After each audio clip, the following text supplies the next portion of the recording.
Hi viewers, welcome to our channel.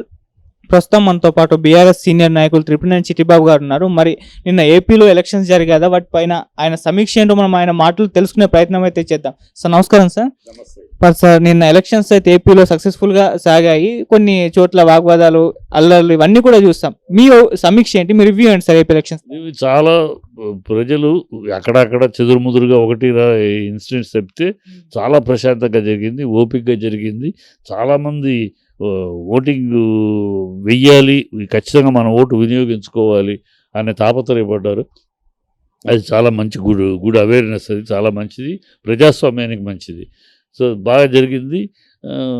అనుకున్నట్టు ఏమీ పెద్ద తేడా లేదు. ఎక్కడెక్కడ పోయినసారి ఎక్కడ ఏ పర్సంటేజ్లో ఓటింగ్ పడ్డాయో అదే పర్సంటేజ్లు పడ్డాయి. ఎక్కడ పెద్దగా తేడా చెప్పడానికి ఒకటి గారా. ఇప్పుడు దీంట్లో మన పవన్ కళ్యాణ్ నుంచి ఉంటున్న పిఠాపురంలో ఎక్కువైంది 81%. దానికి కారణం కూడా ఇరు వర్గాలు ఒక్క ఓటు కూడా బీరిపోకూడదని ఇరు వర్గాలు నానా కష్టపడ్డారు, తాపత్రయపడ్డారు. సో రెండు వర్గాల నుంచి ఎప్పుడైతే రెండు క్యాండిడేట్స్ నుంచి కూడా ప్రెషర్ ఉందో, సో మొత్తం మేజర్ అందుకని 11:45 దాకా ఓటింగ్ చేయాల్సి వచ్చింది. సో అది అట్లా ఇలాంటి స్పెషల్ కాన్స్టిట్యూన్సీ మిగతా అంతా యాజ్ ఇట్ ఈస్ బ్రహ్మాండంగా పోయిసారి ఎట్లా జరిగింది అట్లాగే అదే పర్సెంటేజ్, చాలా కొంచెం అటు ఇటు తేడా తప్పితే దాదాపు అదే. సో కనుక ఎక్స్పెక్టేషన్ కూడా నిన్న మా గ్రౌండ్ రియాలిటీలో ఎక్స్పెక్టేషన్ కూడా 120 to 125 వైఎస్ఆర్సీపీ కనపడుతుంది. వైఎస్ఆర్సీపీ ఎందుకంటే మీకు ఆడవాళ్ళు విపరీతంగా వచ్చారు. ఆడవాళ్ళు ఇళ్లలో నుంచి ముసలోళ్ళు, ముత్తకోళ్ళు, ఆడవాళ్ళు వాళ్ళందరూ కూడా ఎక్కడ వైసీపీ మిస్ అయితే అందుకని అంత తరలి వచ్చారు. వైసీపీ మిస్ అయితే మన సంక్షేమ పథకాలు పోతాయేమో, మనకు ఆగిపోతాయేమో, ఈ వాలంటీర్ వ్యవస్థను వీళ్ళు వ్యతిరేకిస్తున్నారు, ఈ సంక్షేమ పథకాలు అంటున్నారు. నిన్నదాకా వీళ్ళు తిట్టారు, ఈ సంక్షేమ పథకాల వల్ల శ్రీలంక అయిపోద్ది అన్నారు. ఇవాళ ఏదో మేము ఇస్తా అంటున్నారు, కానీ ఎన్ని ఒట్టి మాటలే.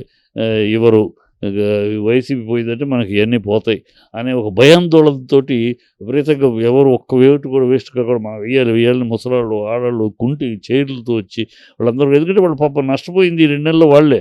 అవిటి వాళ్ళు క్యాన్సర్ పేషెంట్లు, కిడ్నీ పేషెంట్లు, పెన్షన్ పేషెంట్లు, ముసలాళ్ళు పాపం నడవలేని వాళ్ళు వాళ్ళందరూ కసి హ్యాపీగా ఇన్నాళ్ళు ఇన్ని సంవత్సరాలుగా, ఇన్ని నెలలుగా 1వ తారీఖు మా చేతికి వచ్చి దేవుడి దండం పెట్టుకుని హ్యాపీగా ఉన్నాం.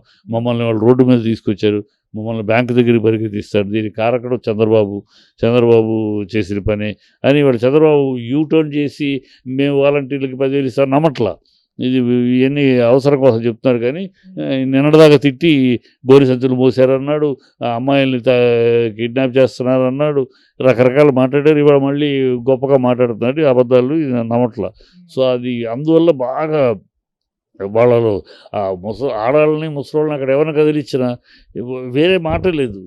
మా జగన్ బాబుని గెలిపించుకోవాలి, జగన్ బాబు మా బిడ్డలాగా చూసుకున్నాడు అని అంటున్నారు. అది బాగా పనిచేస్తుంది. అది ఎందుకంటే ఒక పెన్షన్ ద్వారా అంటే ఆ కుటుంబం 64 లక్షల మంది బెనిఫిట్ పొందితే 64 ఇంటి కుటుంబాలు వేసుకోవాలి. సో అట్లాగూ ఒక లాభం పొందినప్పుడు ఆ ఫ్యామిలీ అన్నం తిన్న చేతితోటి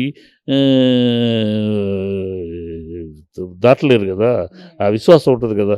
ఇన్నాళ్ళు ఒకరోజు కాదు, 2 రోజులు, నెలలుగా, సంవత్సరాలుగా హ్యాపీగా కాలు మీద కాలు వేసుకుని ఇంట్లో పొద్దున్నే వచ్చేస్తున్నారు. తెల్లారేమో లేపి 1-2 తారీఖులు వస్తే మా డబ్బులు మా చేతికి వస్తున్నాయి. మేము అక్కడికి వెళ్ళి నుంచుని ఇక్కడికి వెళ్ళి నుంచుని ఎండలో పడి ఆ అవస్థ కుంటుకుంటూ వెళ్ళి ఈ గొడవ లేకుండా మనవడు వస్తావా, కొడుకు వస్తావా, తీసుకెళ్తావా అనే పరిస్థితి లేకుండా ఇంటికి వస్తూ ఉంటే ఇలాంటి మంచి దీన్ని చెడగొడుతున్నాడు ఈ కూటమి.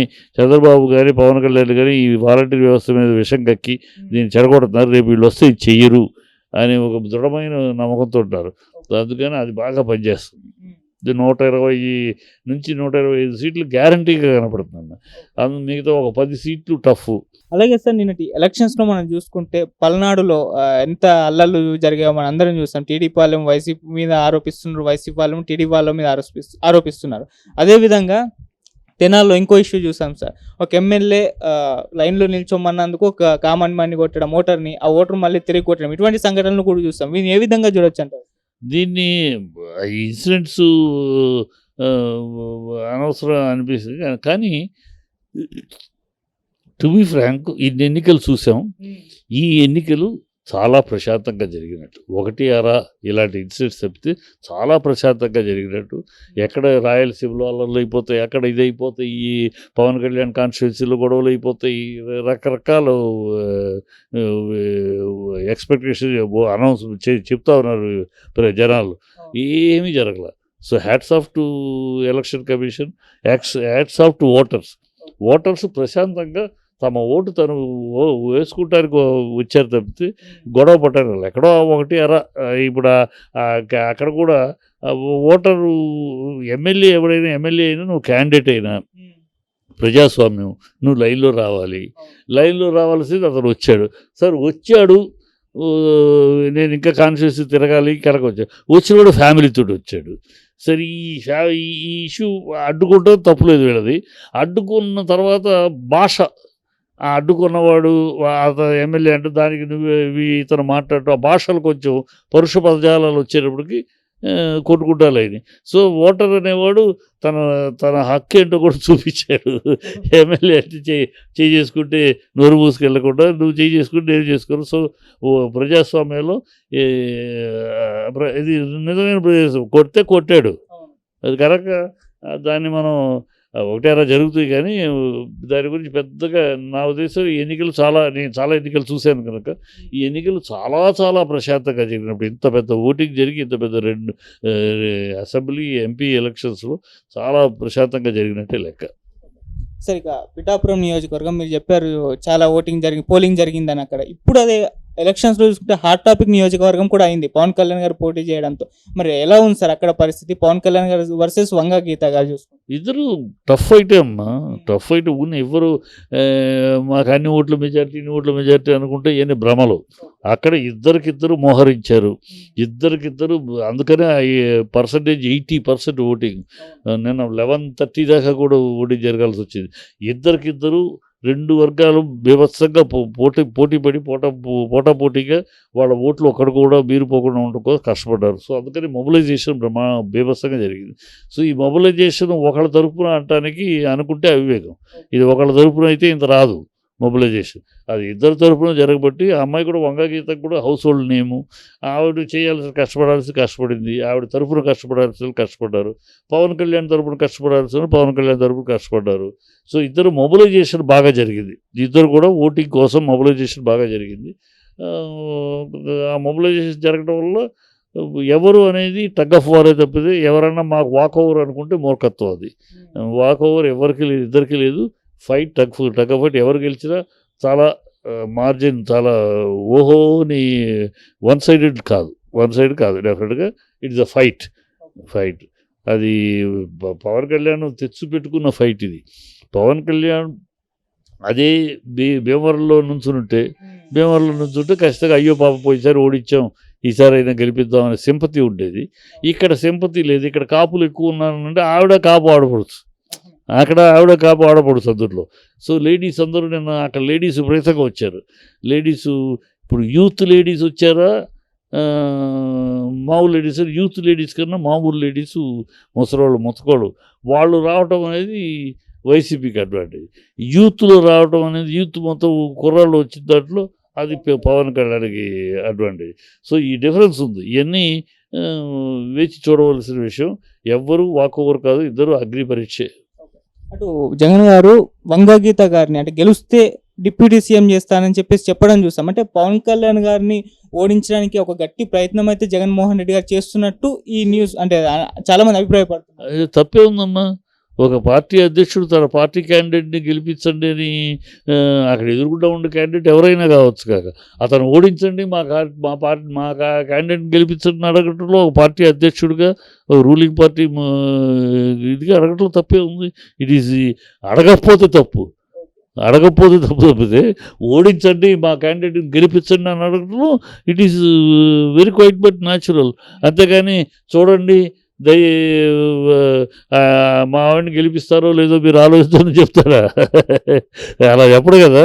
ఖచ్చితంగా ఒకే గీతను గెలిపించండి, మీరు గెలిపిస్తే నేను ఈ పొజిషన్ ఇస్తాను, ఈ పోస్ట్ ఇస్తాను అంటారు. అక్కడ ఎదురుగుండా అది పవన్ కళ్యాణ్ అవ్వచ్చు, ఇంకెవరైనా కావచ్చు.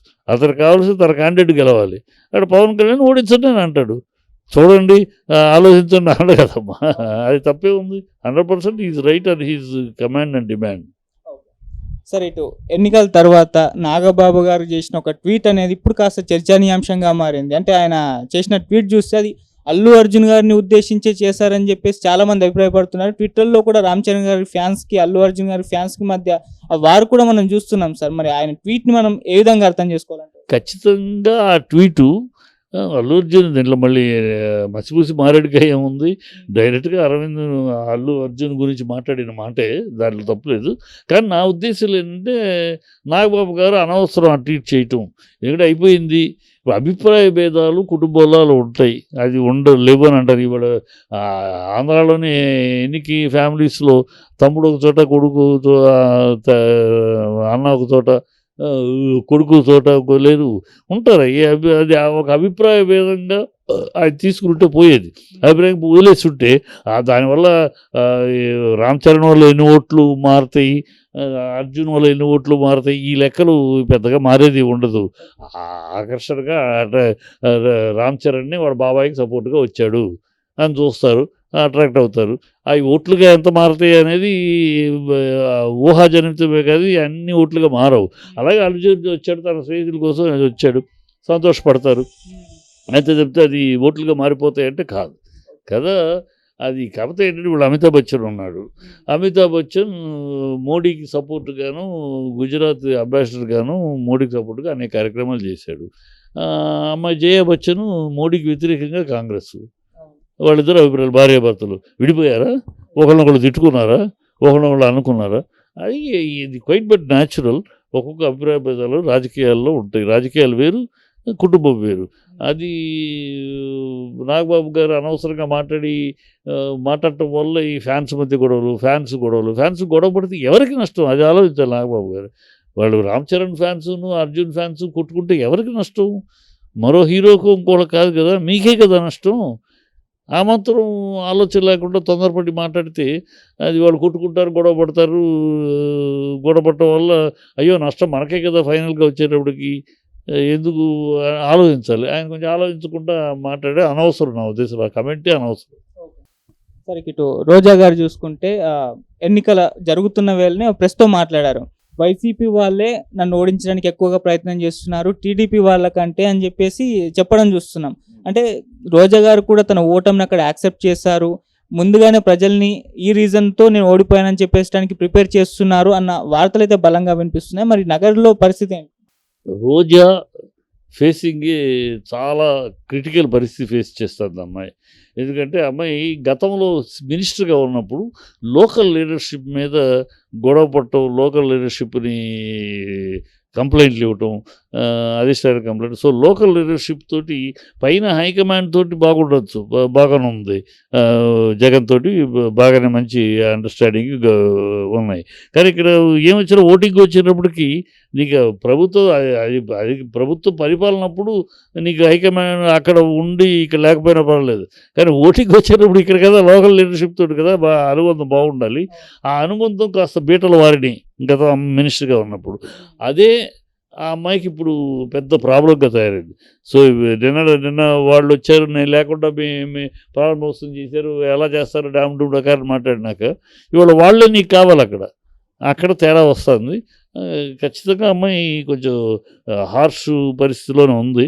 గట్టి అంటే బయట కన్నా కూడా లోపలే అమ్మాయికి లోపల వాళ్ళ పార్టీ లోపలే అమ్మాయికి ఆపోజిట్ శక్తి కనపడుతుంది. సో షీఈస్ గోయింగ్ టు చాలా డెఫినెట్గా రిస్కీ ఫ్రేజ్లోనే ఉంది. సార్, ఇది రోజా గారు తను చేసుకున్న తప్పేని అంటున్నారు సార్ చాలా మంది. లోకల్ నాయకత్వంతో తనకు ప్రాబ్లమ్స్ ఉన్నప్పుడు వెళ్ళి మాట్లాడి కలవడం ఇదంతా చేయలేదు, అందుకే వాళ్ళు ఇప్పుడు వ్యతిరేకంగా మారారని కూడా. అది డెఫినెట్గా అమ్మాయి కొంచెం అహంభావంగా నన్ను కాదనగలరా, నేను లేకుండా కాకుండా అనేది నాకు పైన ఉంది సపోర్ట్. పైన సపోర్ట్ వేరు, పైన సపోర్టు ఓన్లీ నువ్వు మంత్రిగా ఉన్నాడు పరిపాలనప్పుడు నువ్వు చేయాలనుకున్నట్టు సపోర్టు. ఇక్కడ ఓటింగ్ వచ్చేటప్పటికి ఎన్నికలు వచ్చేటప్పటికి ఓటర్స్ లోకల్ వాళ్ళు డైలీ కాంటాక్ట్లో ఉంటారు అందరితోటి.